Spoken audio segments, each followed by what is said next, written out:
Adani Hindenburg मामले में capital market regulator SEBI की जांच को मंजूरी देने वाले सुप्रीम कोर्ट के फैसले के खिलाफ मंगलवार 13 फरवरी को एक रिव्यू पिटीशन यानी कि समीक्षा याचिका दायर की गई।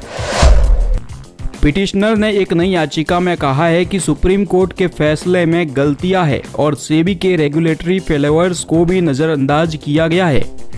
अदानी हिंडनबर्ग मामले में सुप्रीम कोर्ट ने 3 जनवरी को सेबी को बचे हुए 2 मामलों की जांच के लिए 3 और महीनों का समय दिया था। वहीं मामले की जांच को सेबी से लेकर सीट को देने से भी इनकार कर दिया गया। Chief justice DY Chandrachud, justice JB Pardiwala और जस्टिस मनोज मिश्रा की बेंच ने यह फैसला सुनाया था। कोर्ट ने कहा था कि सेबी के रेगुलेटरी फ्रेमवर्क में दखल देने की इस अदालत की शक्ति सीमित है। सेबी ने 24 में से 22 मामलों की जांच पूरी कर ली है। सॉलिसिटर जनरल के आश्वासन को ध्यान में रखते हुए हम सेबी को अन्य 2 मामलों में 3 महीने के भीतर जांच पूरी करने का निर्देश देते हैं। सुप्रीम कोर्ट ने कहा था कि OCCPR की रिपोर्ट को सेबी की जांच पर संदेह के तौर पर नहीं देखा जा सकता। कोर्ट का मानना है कि जांच को सेबी से सीट को ट्रांसफर करने का कोई भी आधार नहीं है। इन्वेस्टर और कारोबारी जॉर्ज सोरेस और रॉकफेलर ब्रदर्स जैसे लोगों की फंडेड OCCRP 2006 में बनी एक इन्वेस्टिगेशन संस्था है। कोर्ट के इस फैसले के बाद में अदानी ग्रुप के चेयरमैन गौतम अदानी ने कहा था, कोर्ट के फैसले से पता चलता है कि सत्य की जीत हुई है, सत्यमेव जयते।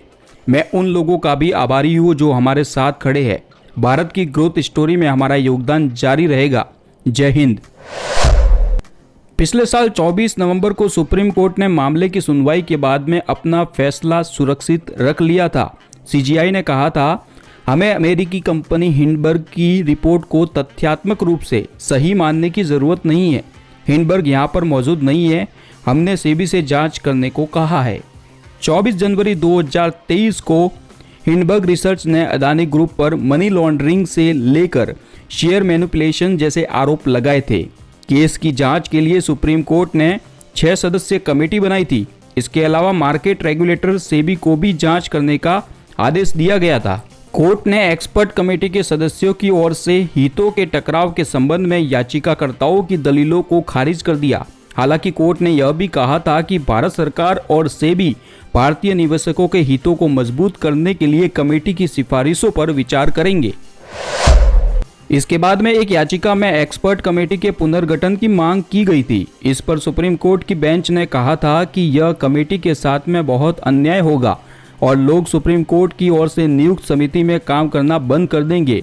इसके अलावा कोर्ट ने यह भी कहा था कि मार्केट रेगुलेटर सेबी को भी सभी मामलों में जांच पूरी करनी होगी। हालांकि सेबी की ओर से रिपोर्ट में देरी के कारण सुप्रीम कोर्ट से सेबी के खिलाफ अवमानना की कार्रवाई करने की मांग को लेकर भी एक याचिका दायर की गई थी।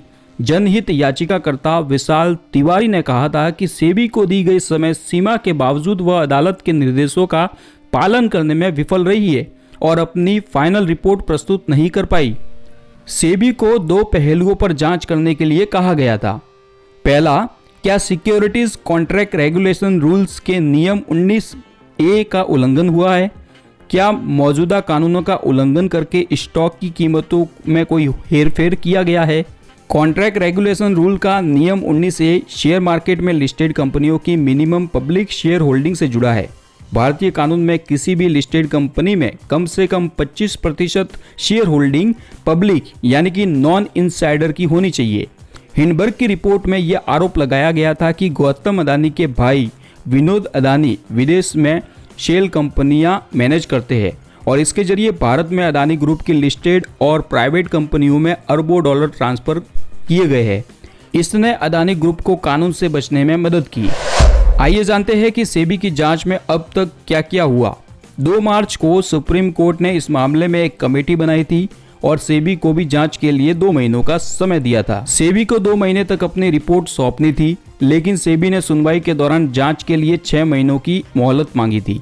बेंच ने इसे अगस्त तक बढ़ा दिया, यानी सेबी को अपनी जांच रिपोर्ट सौंपने के लिए कुल 5 महीनों का समय मिला।